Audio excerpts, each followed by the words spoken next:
Hello বন্ধুরা, আমি pharmacist Mishu health হেভেনের পক্ষ থেকে আপনাদের জানাই শুভেচ্ছা ও অভিনন্দন।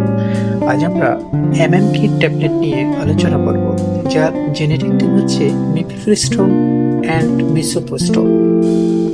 চলুন তাহলে শুরু করা যাক। Scale number 1, introduction. এমএমকি ট্যাবলেট একটি মেডিকেল কিট যা গর্ভপাতের জন্য ব্যবহার করা হয় এবং শুধুমাত্র চিকিৎসকের পরামর্শে ব্যবহার করা উচিত। স্কেল নাম্বার 2, কিটের উপাদান। এই কিটে সাধারণত দুটি ওষুধ থাকে, একটি হচ্ছে মিফেপ্রিস্টোন 200 মিলিগ্রাম এবং মিসোপ্রোস্টোল 200 মাইক্রোগ্রাম।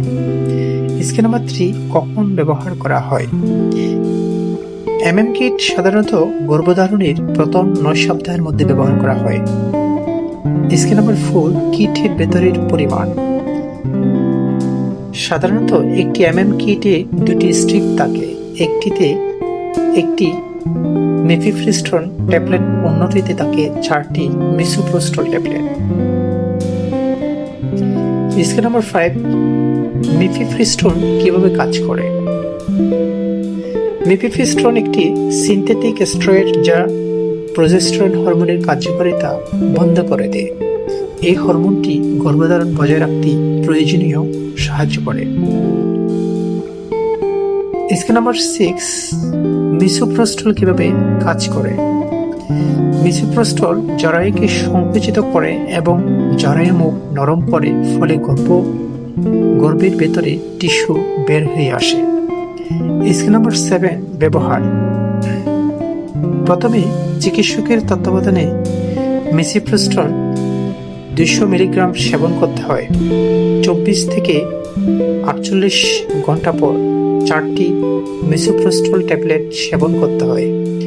10 থেকে 14 দিনের মধ্যে ফলো আপ করা অত্যন্ত জরুরি। স্কেল নাম্বার 8, সম্ভাব্য পার্শ্ব প্রতিক্রিয়া। এই সময় কিছু পার্শ্ব প্রতিক্রিয়া দেখা দিতে পারে, যেমন তলপেটে ব্যথা, দুর্বলতা, মাথা ঘোরা, বমি বমি ভাব, বমি, ডায়রিয়া এবং অতিরিক্ত রক্তপাত। স্কেল নাম্বার 9, কারা ব্যবহার করবেন না। যাদের অ্যাটোপিক প্রেগন্যান্সি রয়েছে অথবা যাদের এই ওষুধে অ্যালার্জি আছে তারা এমএম কিট ব্যবহার করবেন না। স্কেল নাম্বার 10, ওষুধের পার্শ্ব প্রতিক্রিয়া। কিছু অ্যান্টিবায়োটিক, অ্যান্টিফাঙ্গাল ওষুধ এবং আঙ্গুর বা আঙ্গুর রসের সাথে এই কিটের ওষুধের প্রতিক্রিয়া হতে পারে। স্কেল নাম্বার 11, স্তন্যদান সংক্রান্ত সতর্কতা। মিসোপ্রোস্টোল মায়ের দুধে যেতে পারে, তাই স্তন্যদানকালে অবশ্যই চিকিৎসকের পরামর্শ নেওয়া উচিত। বন্ধুরা, হেলথ হেভেনের সঙ্গে সুস্থ জীবনের পথে হাঁটুন। ভিডিওটি ভালো লাগলে লাইক দিন। প্রতিদিন স্বাস্থ্য টিপস পেতে ফলো করুন আমাদের ফেসবুক পেজে। নতুন নতুন ভিডিও পেতে চ্যানেলটি সাবস্ক্রাইব করুন এবং প্রিয়জনদের সঙ্গে শেয়ার করে ছড়িয়ে দিন সুস্থতার বার্তা। সচেতন থাকুন, সুস্থ থাকুন। ভালো স্বাস্থ্য হচ্ছে আপনার সবচেয়ে বড় সম্পদ। আবার দেখা হবে হেলথ হেভেনে। ধন্যবাদ।